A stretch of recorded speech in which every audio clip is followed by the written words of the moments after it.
Hi, everybody. Chris McDonald with you for the Leap Day version of the Chris McDonald podcast. We had an extra day, so we're going to do some extra interviewing today. We have our great friend, Amie Fraley, from the Habitat for Humanity of the Sandhills over here in Aberdeen. Our very good friend, Farah Newman, was supposed to join us, but she has some issues with some children that are still have the COVID a little bit. So Amie's going to join us today, and we're going to just talk about a few just a little overview, as it were, of Habitat for those of you who don't know what it is particularly.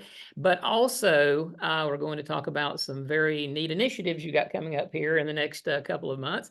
So we're happy to have you with us. Thanks, Chris. Excited to be here. Absolutely. Give us a little bit of your background. I know we've written about it, we've talked about it before, but just in general, about you, where you came from, what you do, how'd you get this job, and basically what your duties are around here. Sure thing. I'm an Ohio native, but we've been living here in North Carolina in the Pinehurst area for about 24 years. So almost feel like a local at this point. And I was an auditor in my past life. So I have an accounting degree. I was a CPA. I'm just inactive at this point. No sense in keeping all those hours up anymore. But so I really come to this work here sort of with a different lens than maybe others arrive at this role at a Habitat affiliate. But what I loved about Habitat when I got here was just what a fascinating organization is. It's about 5 different lines of business sort of all rolled up into one, all under this umbrella of an ecumenical Christian ministry. And so I was fascinated from the get-go of the financial model of Habitat, and then fell in love with the families that I got to meet here. So that was back in 2011. I transitioned from a volunteer and board role onto a staff role, and I was the finance manager and director for about 3 years, worked primarily with the mortgages and all of the accounting function here at the affiliate. And then in 2014, about 10 years ago, became the executive director, which was terrifying because, like I said, I'm an accountant at heart. I feel very comfortable behind a spreadsheet or something like that. But I loved this mission so much, and it has been just a great honor to be able to tell the stories of what happens at Habitat. And although that isn't a thing that I'm comfortable with sometimes myself as an introvert, I have been able to sort of set that aside when it comes to Habitat. And it's just so exciting to talk about what we get to do here with the community. So I love it. In the activities that I've been a part of when you're dedicating a house and doing whatever, I mean, you control the room. I mean, you're just a little ray of sunshine up there. So I mean, so for an extrovert, you do a pretty good job at it. It's a very humbling it's a very humbling and just fulfilling type of duty for what you guys do. Absolutely. I mean, I think a lot about it. I cannot imagine a better place to go spend my day. We are surrounded here by home buyers, staff, volunteers, supporters who believe in this mission with us, who come and invest their whole heart in making it possible for people in our community to have a safe and affordable place to live.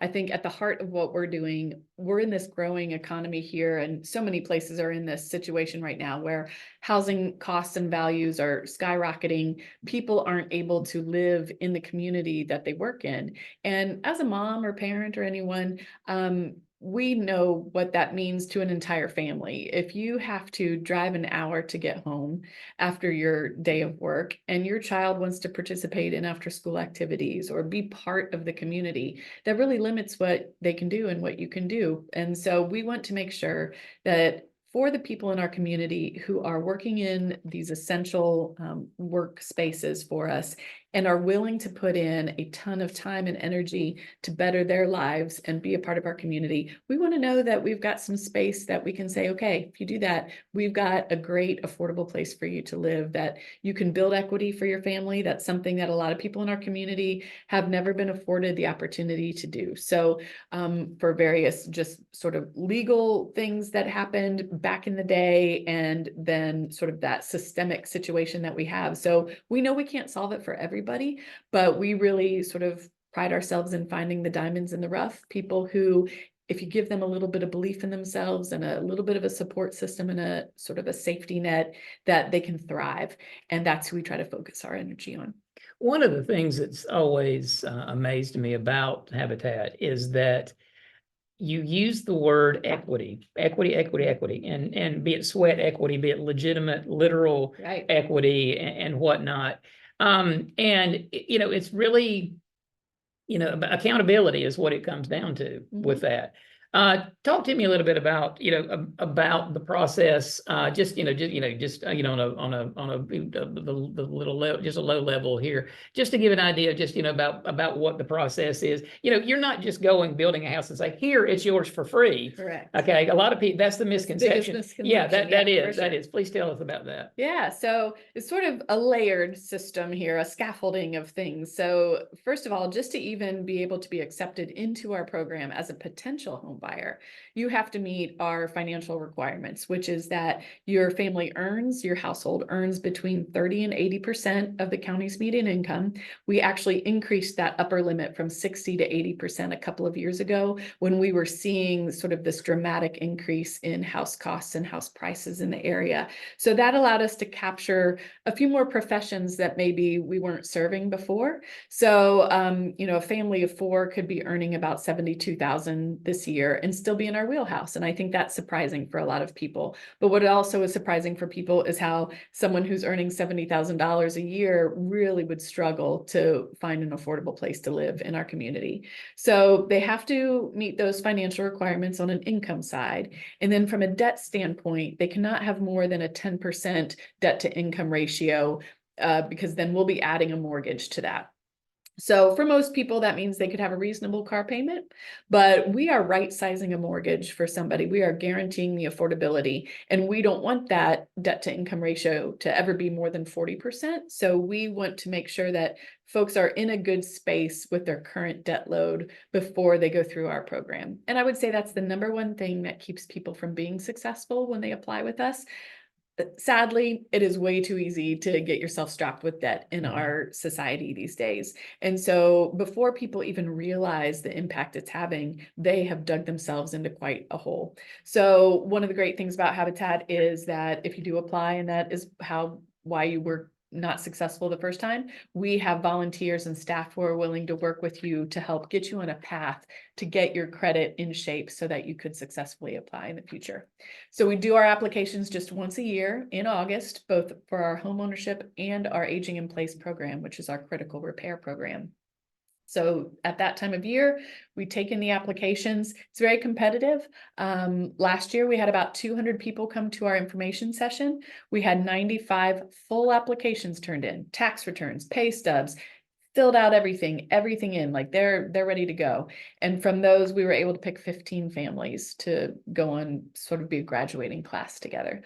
And then once you get in the door that way, it's still not over. We have an attrition rate of, we probably lose 2 to 3 families of that 15, which ends up working out well for us right now. We build about 12 houses a year, so that math works. But people get in the program and it's not easy once you get in. You have to invest 200 to 300 hours of sweat equity, and then you have to attend classes every month that we've designed to help you become a successful home buyer.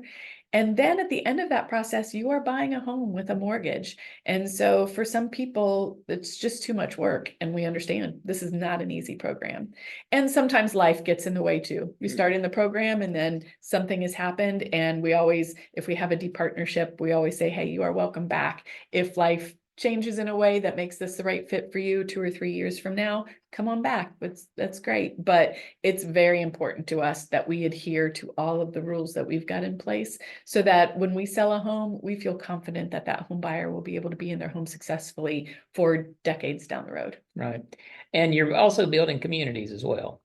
So we have absolutely sort of realized that from an economies of scale standpoint and efficiency standpoint, we need to be able to invest and become a developer like, so many developers in our community. So we, sometimes those are small neighborhoods. We just installed a cul-de-sac right off of Kaiser Street that is Page Cunningham Road, named after David Page and Mary Cunningham, who are 2 of our volunteers who have exceeded 5,000 hours of volunteer time with us. 5 families will be building on Page Cunningham Road this year. Yeah, which is awesome. So that's sort of a minor subdivision.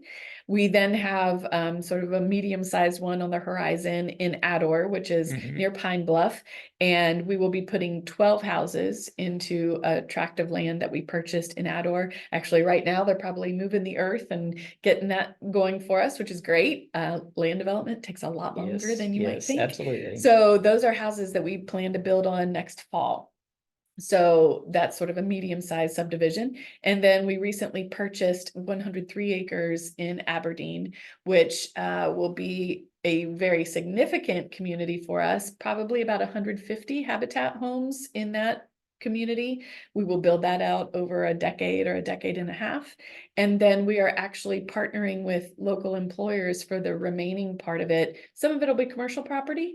And then we also have a space that we've carved out to be apartments for our local employers who are struggling to recruit people to our area to work at the hospital or in our school system because they don't have a place for them to land that's affordable. We are a long-term housing solution. So even if those employees we're recruiting are in our financial wheelhouse, we are not an immediate housing solution for anyone.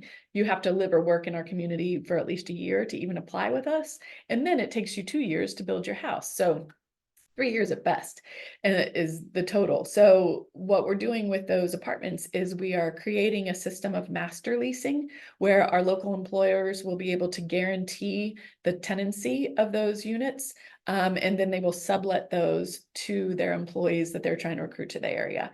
And we're working that in such a way, we hope, that our developer will be able to have a lower price point for those units. So that will be attractive for our employers that are recruiting people to the area. They may even further subsidize those units, but it's more about finding a place for them to land and the kind of stock that's missing in our community, which is like 1 and 2 bedroom apartments. We just don't have a lot of that here. Right. So we're excited because it's kind of a different approach to what we've been doing in the past. And again, these apartments will not be habitat apartments. We will not build them. We are just helping to facilitate that part of it because we've been caring about our local employers' staff for years and years, and we recognize what their frustration is and their challenge, and we want to do what we can to be a good partner to them. Good. Absolutely. I mean, anything that you can do to assist the community, because that's one of the biggest things is that people want a place they can call their home. They want they want a place. There we go. They want a place that can be, that where they can go home to and feel safe. And that's one of the big things is the safety side of this. And I notice, down where I live in Rockingham, I know there's a lot of folks that are doing some moving and some stuff and everything, but they can care about safety. And we can see all in the news, a lot of different things that are happening and whatnot. But it's a safe alternative to homeowning, homeownership. And I think that if anybody cares about the idea of affordable housing, I think there are 2 things about Habitat that make us the partner that you want. One is that we focus on home ownership, and that creates a sense of pride and a sense of caring about the place that you live. You want to be a good neighbor. You want to be beside good neighbors. Our program, we work with families who maybe have been in not so great situations in their former communities, and they don't want to live like that. So there's sort of this understanding that we all want to care for our space and have it look nice, be safe, all of that. And also, we are sort of this buffer between our home buyers and the community. So if there is a situation of concern, I get a call on my cell phone, whether that's from the neighbors in our community, saying, hey, something's going on. We need you to check it out. And that, I think, is a really important thing too. Our program is so very personal that we know all of our homeowners and we have a relationship with all of our homeowners. So when we have an issue it's rare, but if it comes up, they're in my phone and I just call them or text them and say, hey, what's going on? And life does happen. Things happen. We don't work in a perfect space. But what we find is that by having real relationships with the people that we're working with, we're able to solve most of those situations. Right. Friend of the program, Dr. Wanda Spivey from down in Rockingham, who you and I both know very well. She was speaking to me last year about this time, and we were talking about complete communities from Habitat. There's one, as a matter of fact, up in Orange County. I know in North Carolina that they're looking at, because when I had spoken with our friend Farah before, she had shown me a kind of a rough draft and whatnot, very neatly done, not rough, Anyway, but Dr. Spivey also spoke of there is a whole community of like 125 habitat houses just outside of St. Petersburg, I believe in Florida, somewhere down that way. And it just seems like that's where we've kind of have gotten away. We've kind of lost our way a little bit, is that we've gotten away from a community kind of a dynamic. My mother, who was soon to be 84 years old, grew up in Ellerby. Okay. And so, she was one of my first interviews for this, and she spoke about how you had the kids that were out in the country and you had the kids that lived in the city. They were on both doing their own little thing, but when they were together and everything, they were watching out for one another. It wasn't, there wasn't a city folk, country folk kind of a deal. And, if you're at if you're down at the convenience store or the grocery store in their time, when you drop a bottle of mustard or whatever, and you try to sneak off, your mama's going to know about it before you get back home. So but having a community, you do have the security side of it. Oh yeah, absolutely. And what I think is one of my favorite things about our community, our habitat community, is that interaction. We recently lost one of our longtime homeowners, and at the viewing, there were several of our other homeowners who are from that community there, paying their respects, visiting with his wife. There's a closeness there that takes place. And also even on social media, to bring it into today's world, when we have a dedication that we've posted, Facebook Live or pictures of a new upcoming dedication, and I look at the comments that are under there, 90% of them are from our homeowners who are paying attention to what we're doing and cheering on everybody who has come behind them and built their own home. And so I love that. They're also our best marketing tool. So a lot of people are like, how do people even find out about Habitat? Honestly, a lot of times it comes from our current homeowners, which means a great deal to us, because that means we did well by them. Right. They want to share it with their sister, their cousin, their friend. And to me, that just speaks volumes. Yeah, absolutely. Now you do have some projects that you guys are working on that you have coming up in the next couple of months and everything. Tell us a little bit about those. Yeah, so we have a few different things. So we've got that Page Cunningham Road. We'll be dedicating that on April 5th. That'll be the start of our Builders Blitz. So that is a special build that Farah, our general contractor, is heading up with Builders First Source. They have actually secured, I would say, about 80% of the cost of that home from subcontractors who are either going to provide material or labor or both, and come out and build out an entire house for us on Page Cunningham Road. So we're excited about that. We expect that house to get built in about 90 days, which is faster than our usual, but we won't have as many volunteers on that. We will have actual professionals that work in that space doing the different components. We also, this spring, will have our Apostles build that we have every spring. It kicks off on March 14th with Pastors Day. So we have 25 pastors, some from Richmond County, some from Hope County, most of them from Moore County, who will be coming out. That's kind of a fun day because a lot of times pastors don't get that chance to kind of let their hair down, so to speak, and do something that's not so pulpity. Right. And so they sort of enjoy that time and camaraderie out there swinging a hammer together. So that'll be great. We have, speaking of Dr. Spivey, she has applied for and was awarded a grant through Habitat International for a micro loan program for people who are starting their own business, especially young women who are starting their own business and might need seed money for that. So we are working with the Leek Street community on that.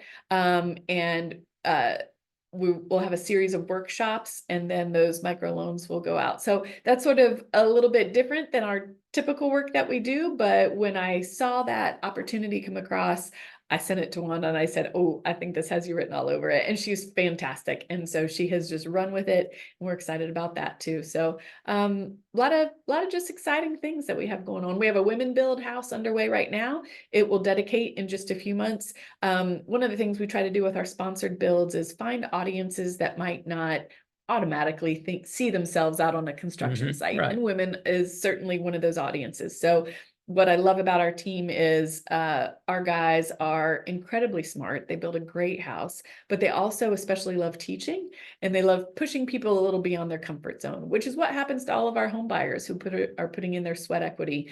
Most of them have never been on a construction site. A lot of people are scared of heights. A lot of people have never run a chop saw, and that's terrifying. But by doing this within the safety of the habitat, system, you really feel empowered. By the time you buy your house, you know what to do when that light goes out, or the screws are loose on that doorknob, or the toilet's not flushing, because you have gone through the classes and you have done hands-on work on your house, and you feel like you can tackle that.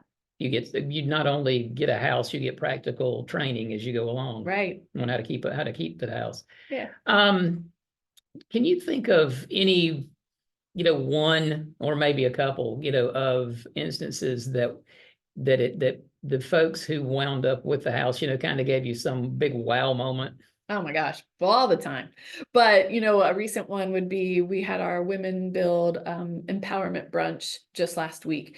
And we generally do 5 panelists on that, women in our community who have done extraordinary things. They come share. And a lot of times it's about what that journey was, what they had to overcome. And at every one of them, we identify one of our Habitat homeowners to be one of the panelists, and they never fail to amaze. So Bridget Cotton was our Habitat homeowner who served on this year's panel.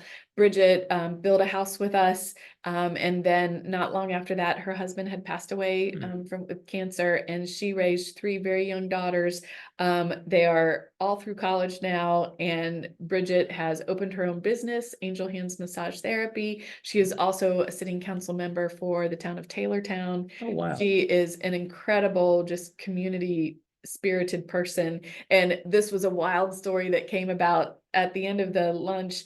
A woman that came to the lunch said a few years ago, her father was very ill and had been flown home with just sort of that palliative care. They said he just needs oxygen and a good massage. And her husband went to Food Lion and walked in, and when he came out, or no, I guess when he pulled in, next to him was a van that said oxygen, and the other van said Angel Hands Massage. And he walked in, saw this woman, he said, "You don't by chance own the van that says Angel Hands Massage?" And she said, "I do." And he explained the situation. He said, "Is there any way you could help?" And she said, "I'll be there tomorrow."